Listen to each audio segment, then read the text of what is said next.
Hi, friends. Thinking about visiting Big Stone Gap? You won't want to miss an exciting giveaway just for my listeners. Stay tuned to the end of part 2 of this episode to learn how you can win tickets to Blue Highway Fest this October 8 through 12. Join us this fall in the Blue Ridge Mountains on the Trail of the Lonesome Pine to celebrate the rich heritage of bluegrass and roots music, food, and culture. One of the largest bluegrass festivals around comes to Big Stone Gap for a week-long celebration of music heritage. Giveaway details can be found at the end of part 2 and on the podcast's Instagram and Facebook pages. From the Blue Ridge Mountains to the Chesapeake Bay, Virginia is a mecca for outdoor travel and adventure. Virginia Outdoor Adventures Podcast is your local guide for hiking, camping, kayaking, travel, and so much more. Get the information and the inspiration to plan your own adventure right here in Virginia. I'm your host, Jessica Bowser. If you've ever dreamed of backpacking through the wild but felt unsure about jumping straight into the backcountry, primitive camping in Virginia state parks might be your perfect middle ground.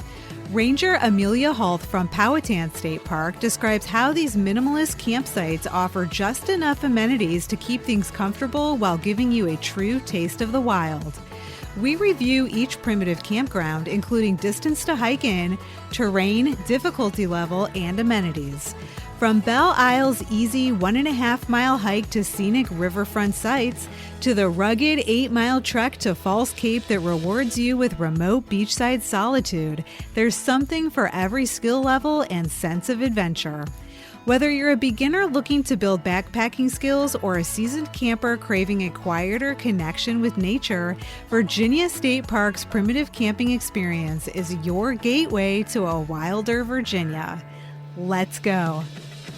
This is part 2 of a 2-part episode. Virginia State Parks is offering visitors of all ages the opportunity to explore the natural and cultural wonders of Virginia. Diverse programming is designed to inspire curiosity, foster environmental stewardship, and provide enriching outdoor experiences for families, students, and nature enthusiasts alike. Join us at Virginia State Parks for exciting family-friendly events and invite you to explore the outdoors. For a full schedule of events, including park locations and program details, click on Virginia State Parks events in your show notes. How much water does a backpacker need to carry for drinking and for meals? And do they need it for washing? Like how much water does someone need to have?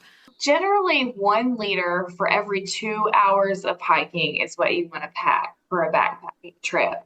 When we did our overnight trip to Belle Isle, I packed 4 liters of water and I emptied my Nalgene, on our hike out. And we cooked 2 meals while we were out in the field. I think you always want to pack more than what you think you're going to need. And if you don't want to take on that weight of carrying all that water, check in advance and see if the primitive campground has potable water access. If you've set up a base camp, you can hike out and load up on water and take it back. Or if you're camping somewhere where there's a stream, you can purify it with a water filter or with treatment tablets.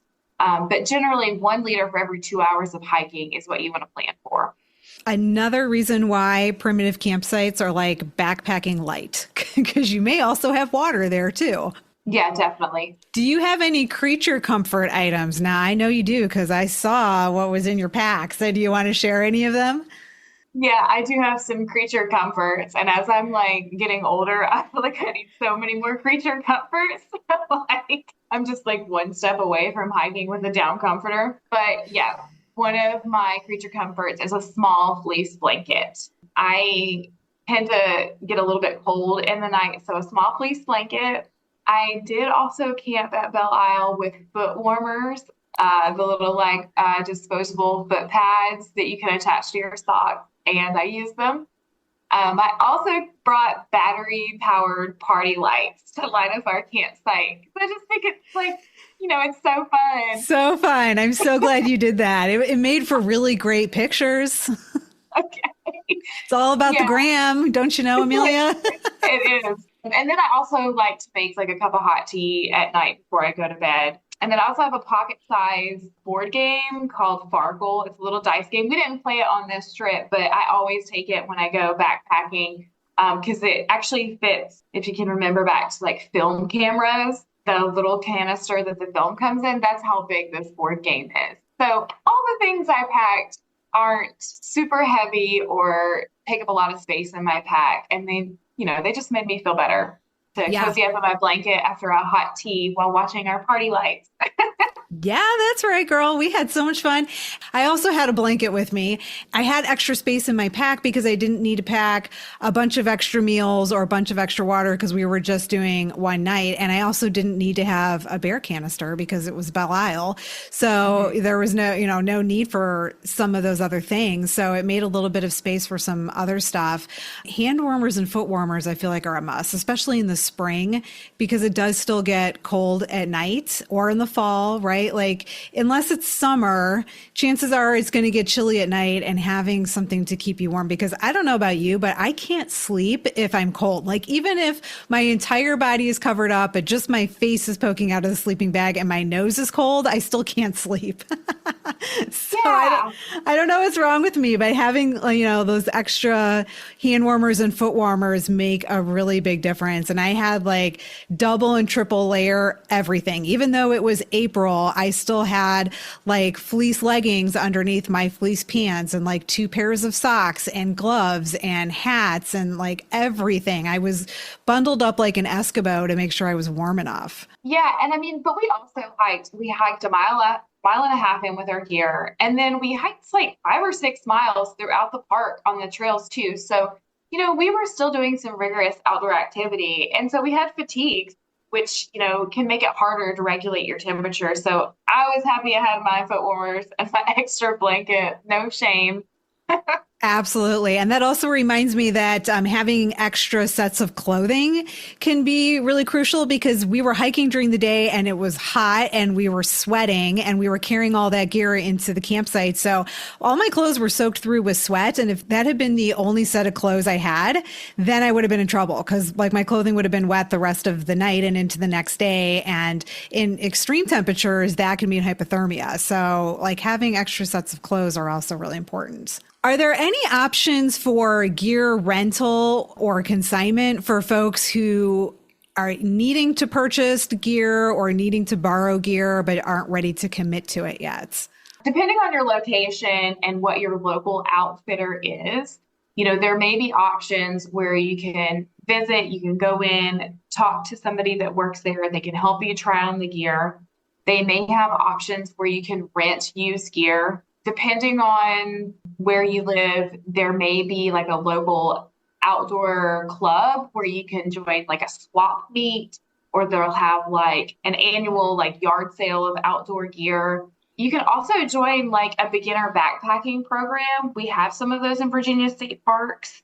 And so will your local outfitter. So I would recommend like trying different gear before you get committed on a certain color or like a certain liter of pack. I mentioned it earlier, watching YouTube. YouTube is a great resource to watch people that are doing this all the time and see what you like about their gear. But yeah, I think starting with your local outfitter is a good way for beginners to see what types of gear are out there and what they like. Yeah, and I also think that if you start looking around, you might be surprised at what you find. River Rock Outfitter in Fredericksburg has an entire consignment section to their store. But then also I recently learned that like Harrisonburg's public library does a gear rental swap program, I think. And so they've got all kinds of brand new outdoor gear that you can go in and check out, just like you would check out a library book. So like look around and you might find something in your area that you didn't even know was there that is a really great option for trying things out. And especially when it comes to like packs, right? Because I feel like a pack is something that you have to really, it's a real personal choice, and it's got to fit you just right, because the last thing you need is an uncomfortable pack or something that is rubbing or chafing in a weird place, or, is giving you pain. Like you don't want to order a pack online and then just take it out for the first time. Like you need to go into the store and actually have somebody who works there help you try it on and get you fitted for it, and to make sure that you understand how to put it on and, where to pull all the tabs and the straps straps and the things like that, and to be like perfectly comfortable in it and to know it's going to work for you.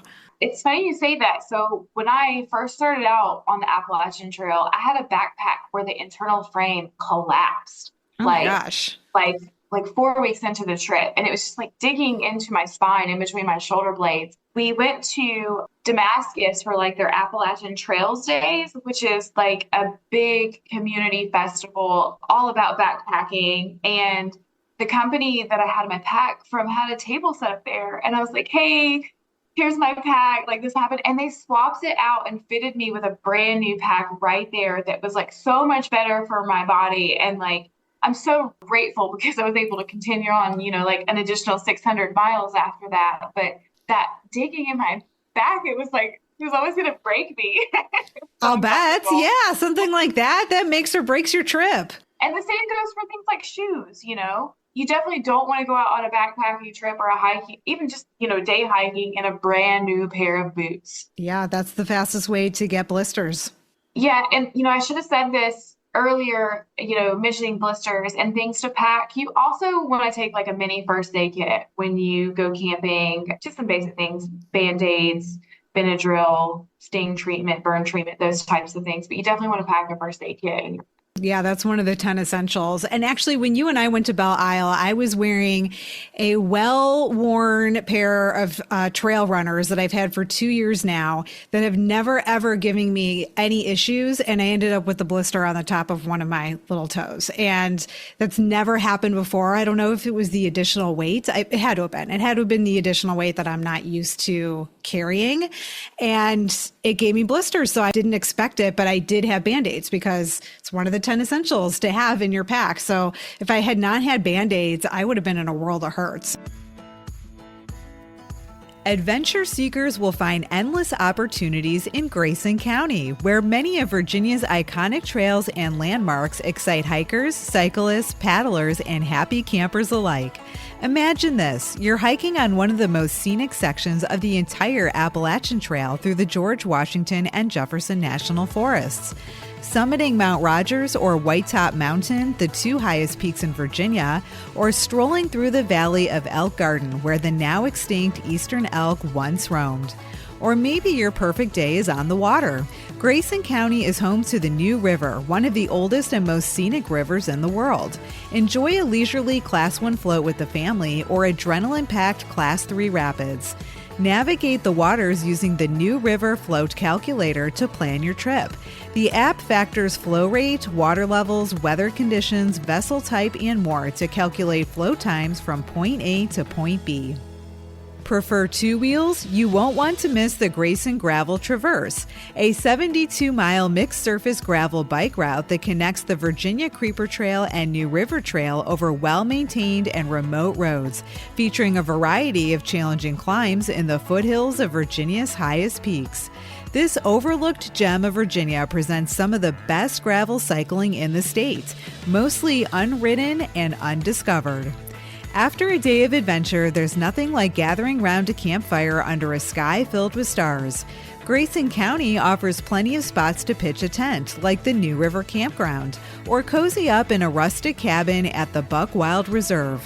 Discover why Virginia is for outdoor lovers. Start your Grayson County adventure at the historic 1908 Courthouse and Visitor Center, or access the Visitor's Guide online by clicking on Visit Grayson County in the show notes of your podcast listening app. If people are ready to make a reservation at a primitive campsite, where do they go? What do they do? So to make a reservation, you can go online to reservevaparks.com, or you can call the reservation center by phone at 1-800-933-7275. And either of those options will help you make a reservation. If you're actually in a park, you can also check with the park office with their staff to see what they have available. Perfect. I'll drop those in the show notes so that people will have that information at their fingertips. Do you have any tips for making a reservation during peak season? Because I know some of these primitive campsites get super busy. Well, yeah, it's all about the experience. You want to experience that backpacking trip and post it on the gram, as you said earlier. My advice would be to plan ahead. You can reserve a campsite up to 11 months in advance. If you're also trying to camp during peak season, which for us would be like Memorial weekend to Labor Day weekend, I would look at seeing if you have the flexibility to camp during the week rather than on a weekend. Planning ahead 11 months in advance is when you can make a campsite reservation. I would also call and talk to the staff at the park office. They can make recommendations as well about which campsites they may recommend or the best times to visit their campsite. Hey, adventure seekers, can you believe I traveled 10,043 miles across Virginia last year? Yep, over 10,000 miles in search of the best trails, parks, and base camps to help you plan your next adventure. If you've enjoyed discovering these hidden gems and want to hear more, consider supporting the podcast through my Buy Me a Coffee page. Your contribution, whether it's a one-time tip or a monthly membership, helps cover the cost of creating these episodes and keeps the adventure going.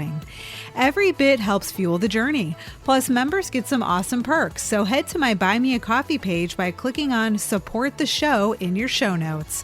Shout out to the newest members of Virginia Outdoor Adventures: Anne from Fredericksburg, Matt from Roanoke, Barb from Chesterfield, Lori from Norfolk, Raphael from Falls Church, Kevin from Richmond, and Allison from Clearbrook. Thanks for helping me share Virginia's wildest, most inspiring places, one adventure at a time. I wanted to take a moment to talk about Virginia State Park's Let's Go Adventures program. I did an episode on Let's Go Adventures last season, and I will link it in the show notes. So for anybody who missed it, they can listen. But Virginia State Parks offers Let's Go Adventures programs, which are educational programs to teach people about things like orienteering or archery or camping or fly fishing. And this year they've added a brand new program to Let's Go Adventures, and that's backpacking. And this course will teach people how to backpack, and they will provide you with all of the supplies that you need as part of the course to use during the course so that you can try things out and get a feel for what you like and what you need and how to use the gear. And so I just wanted to give this a plug because this is a wonderful opportunity for anybody who's thinking that maybe they'd like to take a class or a course on backpacking. Virginia State Parks actually offers that now. I did take a quick peek at the calendar before we started recording to see when the upcoming Let's Go Adventures backpacking courses are. And right now it looks like they just have a few on the calendar, and they seem to be mostly at Machicomico State Park. But I talked to the staff and they told me that they are in the process of adding more. So if this is something that interests people, like keep an eye on the Let's Go Adventures page on the Virginia State Parks website for upcoming programs. Amelia, do you have any other advice for first-time backpackers? My last advice would be just remember that when you're taking trips like this, it's not about the miles, it's all about the smiles. So you tailor this experience to yourself. And for me, when I'm backpacking or primitive camping, it's because I want to have a closer connection with nature. And so I hope when you're planning your trip, you'll do the same. That is really great advice. Amelia, how can listeners connect with you? So I'm the park manager at Powhatan State Park, and we have a primitive campground. So I hope to see you there, or you can send me an email or stop by the Parker office anytime. I will drop links to your park's website. All of the parks that have primitive campgrounds will be linked in the show notes and social media pages. Thank you so much, Ranger Amelia, for joining us and for sharing your expertise on backpacking. I encourage everyone to plan their first or their next backpacking trip in a Virginia State Park. Check the show notes for links to the reservation system, for Let's Go Backpacking, and the recommended parks. Ranger Amelia, it's been fun. I had a very enjoyable time backpacking with you at Belle Isle State Park, and hopefully I will see you out in a Virginia State Park really soon. Thank you so much for having me. Adventure on. Virginia Outdoor Adventures is inspired by and supported by listeners like you, which is why your messages and feedback mean so much to me. You can text me directly by clicking on Send Jessica a Text Message in your show notes. I answer questions, respond to comments, and share your feedback on the show. Never miss a new episode. Sign up for my email newsletter and receive my listener resource guide with the top podcast episodes, a Virginia Outdoor bucket list, and exclusive brand discounts for my listeners. Click on newsletter sign up in your show notes or visit virginiaoutdooradventures.com. Thanks for listening. Until next time, adventure on.